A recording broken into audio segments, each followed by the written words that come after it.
So hello everyone दोस्तों, क्या हाल चाल आप लोगों का। पहले तो ये बताइए।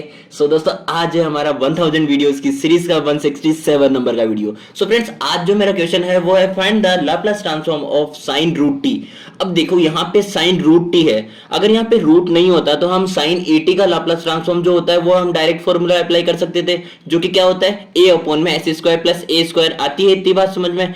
बट यहाँ पे साइन रूट ओवर टी है। ओके, तो इसके कारण हमें क्या करना पड़ेगा कि हमें साइन एक्स का एक्सपेंशन याद होना चाहिए ऐसे इक्वेशंस को करने के लिए। मान के चलिए यहाँ पे साइन की जगह पे कॉस आ जाए। ओके, तो हमें इस तरह के ट्रिग्नोमेट्रिक फंक्शंस है उनका एक्सपेंशन आपको याद होना चाहिए। ठीक है, तो साइन एक्स का क्या होता है x minus X cube by 3 factorial plus X to the power 5 by 5 factorial minus X to the power 7 by 7 factorial. तो यहाँ पे x की वैल्यू क्या है, रूट ओवर टी है। ठीक है, तो यहाँ पे बिकॉज डायरेक्ट लाप्लास ट्रांसफॉर्म जैसा कि मैंने ऑलरेडी बता दिया, साइन ए टी अगर होता तो हम ये अप्लाई कर सकते थे।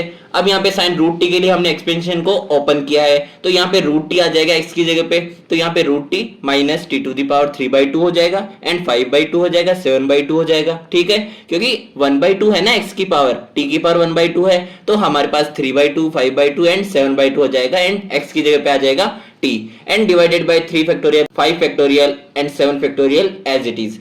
ओके, अब यहां से सबसे पहली चीज तो जो आती है linearity property of Laplace transform, वो क्या होती है कि अगर आपके पास में कोई दो फंक्शंस है F of T and G of T, अब अल्फा एंड बीटा क्या है, कांस्टेंट है, तो ऐसे कांस्टेंट्स को आप बाहर रख के and individually F of T and G of T का लाप्लास ट्रांसफॉर्म आप कैलकुलेट कर सकते हो। तो यहां पे भी आपके पास में टी की पावर 1/2 है, तो इसका तो आप डायरेक्ट लाप्लास ट्रांसफॉर्म कर लेंगे, बट 1/3 फैक्टोरियल जो है उसको हम क्या कर देंगे, बाहर ले लेंगे।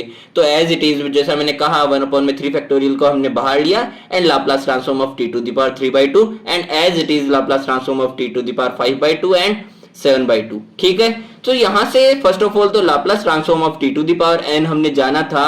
जब हमने पढ़ा था Laplace transform of elementary functions, तो हमने क्या जाना था कि एन है अगर पावर तो एन फैक्टोरियल अपॉन में S to the power N plus 1। अब n फैक्टोरियल को हम गामा फंक्शंस में लिख सकते हैं gamma n plus 1।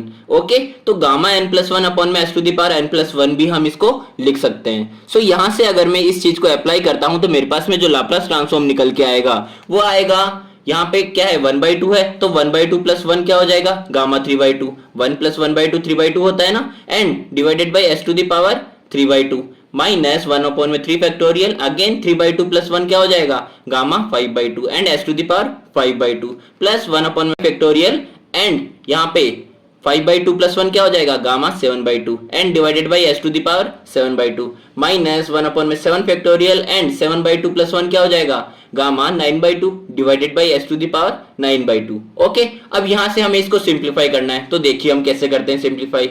First of all तो मैंने साइन रूट टी का जो लाप्लास ट्रांसफॉर्म लास्ट पेज पे लिखा था वही इक्वेशन वापस से लिख दी है। ठीक है, अब आप एक चीज देखिए कि गामा एन जो हमारे पास होता है वो गामा एन को अगर हम -1 करके लिखें तो n -1 एंड गामा n -1 लिख सकते हैं। अब गामा एन को ही हम इस तरह से भी रिप्रेजेंट कर सकते हैं, तो अगर मैं इसमें n प्लस 1 करूं तो यहाँ पे क्या हो जाएगा, n हो जाएगा कि नहीं हो जाएगा, क्योंकि यहाँ पे जो चीज थी उसमें से -1 होके तो लिख रहे हैं ना। तो यहाँ पे अगर गामा n प्लस 1 को मैं डिनोट करना चाहूं तो मैं क्या लिखूंगा, इसमें से -1 करेंगे तो n गामा n। ठीक है, अब ये चीज मैं यहां पे अप्लाई करूंगा गामा 3/2 में। गामा 3/2 में से मैं -1 करता हूं तो मेरे पास क्या आता है, क्या आता है 1/2, तो 1/2 गामा 1/2 लिख दूंगा। अब गामा 1/2 तक जाना है हमको इन सभी में, क्योंकि गामा 1/2 की वैल्यू हमें पता है गामा फंक्शन से, जो कि हमने कैलकुलेट की थी कि रूट ओवर पाई होती है। तो रूट पाई हमें जब यहां तक पता है तो हमें 5/2 के लिए जब गामा लिखेंगे तो क्या लिखेंगे 3/2, क्योंकि हमने क्या किया पहले 5/2 -1 किया तो 3/2 आया, फिर 3/2 -1 किया तो 1/2 आया एंड देन गामा 1/2। अब 7/2 के लिए भी हम गामा 1/2 पे आके रुक जाएंगे, तो यहाँ पे 5/2 -1 किया, जैसे ही 7/2 के लिए -1 किया तो 5/2 आया एंड 5/2 -1 किया तो 3/2 एंड अगेन 3/2 -1 1/2 एंड आके लास्ट में क्या आ गया, gamma 1/2। As it is gamma 9/2 के लिए मैं लिखूंगा 7/2 multiply by 5/2 multiply by 3/2 multiply by 1/2 and last gamma 1/2। अब गामा 1/2 मैंने क्या बताया था, रूट पाई। ठीक है, अब इन सभी की वैल्यूज को मैंने जब हमारी इक्वेशन में रखा तो यहां से देखिएगा क्या होगा, यहां से देखो मंजर क्या होगा कि हमें रूट पाई सभी में मिल रहा है, तो रूट पाई को मैंने बाहर ले लिया and s to the power minimum हमारे पास क्या है 3/2 है, तो इस 3/2 को भी मैंने बाहर निकाल लिया। तो जब मैंने root pi divided by s to the power 3/2 को बाहर निकाला है तो मेरे पास अंदर रिमेनिंग रह जाएगा कुछ इस तरह से। ठीक है, आप इन सभी को मैच कर सकते हो। मेरे पास में टाइम बाउंडेशन है इसलिए मैं स्किप करूंगा क्योंकि मैंने ऑलरेडी कैलकुलेट कर रखा है। ठीक है, तो देखो यहां से अब नेक्स्ट स्टेप क्या होगा, जब मैंने root pi divided by s to the power 3/2 लिख रखा है तो यहाँ पे 3/2 क्या होता है 1 + 1/2 होता है ना, तो 1/2 ये एस की पावर भी 1/2 एंड रूट में पाई भी है, तो यहाँ पे root over pi by s मैंने अलग से लिख दिया है एंड 1 में एस लिखा और इस पूरे में से 2 कॉमन निकाल लिया है, तो 1/2s यहाँ पे आ गया। अब यहां से 1/2 जो है यहाँ पे जब मेरे डिनोमिनेटर से 2 कॉमन निकाल लिया तो यहाँ पे क्या रिमेनिंग रह गया 1 माइनस, अब यहां से 3 फैक्टोरियल को जब आप ओपन करेंगे तो 3 × 2 × 1, तो 3 से 3 कैंसिल आउट हो जाएगा और 2 की पावर कितनी बच गई 3 बच गई ना, बट हमने एक 2 को बाहर ले लिया है तो यहाँ पे 2 की पावर 2 एंड एस रिमेनिंग जो था वो।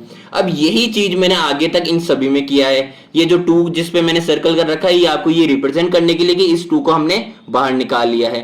ठीक है, तो ये चीज आप खुद से सॉल्व करके देखिएगा और अगर प्रॉब्लम आती है तो यहां से देखिएगा क्योंकि कैलकुलेशन में आपको भी तो स्ट्रांग होना है। ठीक है, तो देखो लास्ट पेज में मैंने जो चीज आपको बताई थी पाई बाई एस की पावर 1/2 हमने ऑलरेडी बाहर निकाल लिया था एंड 1/2s भी बाहर निकाल लिया था, तो उसके बाद में हमारे पास में जो रिमेनिंग रहेगा वो रहेगा 1 - 1/2 की पावर 2s प्लस 1/2 की पावर 5s² माइनस 1/2 की power 7 multiplied by 3 and s³। ठीक है, अब देखो यहां से इस चीज को मुझे एलिमिनेट करना है किसी एक्सपेंशन के फॉर्म में, तो मेरे को अगर देखा जाए e to the power -x का अगर एक्सपेंशन याद है तो e to the power -x क्या होता है 1 - x plus x² 2 factorial minus x³ 3 factorial plus x to the power 4/4 factorial. तो यहाँ पे अगर मैं देखना चाहूं कि मेरे पास में x का टर्म में क्या लूं कि जो हर एक टर्म हर एक एक्सप्रेशन में रिपीट हो रहा हो, तो मेरे को यहाँ पे दिख रहा है कि यहाँ पे 2 की पावर 2 एंड s जो है तो 1/2 की पावर 2 एंड s इसको मैं बाहर ले लेता हूं यानी कि इसको मैं x ले लेता हूं, तो यहाँ पे मैंने क्या किया कि 1 माइनस यहाँ पे ये वाली चीज x है 1 - x प्लस में x² 2 फैक्टोरियल माइनस में x³ 3 फैक्टोरियल प्लस में x to the power 4 factorial भी आ जाएगा जब आप कैलकुलेट करेंगे। ठीक है, तो यहां से ये चीज आप जब ऊपर से मैच करेंगे तो देखो यहाँ पे 2 की पावर 2s तो एज इट इज आ गया एंड 2 का पावर 2s का होल स्क्वायर यानी कि 2 की पावर 4 एंड 1 2 यहां से आ जाएगा, तो यहाँ पे 2 की पावर 5 भी आ रही है। ठीक है, इसी तरह से अगर मैं 2 की पावर 2 को 3 से मल्टीप्लाई करूं तो 2 की पावर 6 और एक 2 यहां से आ जाएगा यानी कि 2 की पावर 7 जो कि हमारे पास ऊपर भी है एंड 3 भी है एंड s³ मेरे पास आ जाएगा। तो इतनी बात आती है समझ में, मैंने ऊपर से ही कन्वर्ट करके लिखा है। ठीक है, तो यहां से मैं क्या कहूंगा कि e to the power -x यानी कि e टू द पावर -1/2 की पावर 2 एंड s आ जाएगा। अब यहां से जो ऑलरेडी हमने टर्म्स बाहर निकाल रखी थी इनके साथ में अगर हम लिखते हैं Laplace transform of sin √t तो हमारे पास क्या आ जाएगा 1/2s पाई बाई s की whole power 1/2 and e to the power -1/4s। So ये है हमारा बहुत ही इंपॉर्टेंट लाप्लास ट्रांसफॉर्म जिसको आपको याद में रख लेना चाहिए बार बार क्योंकि ये यूटिलाइज होगा ही होगा। ओके, तो मिलते हैं हमारे नेक्स्ट वीडियो में। थैंक यू सो मच देखने के लिए, बाय बाय।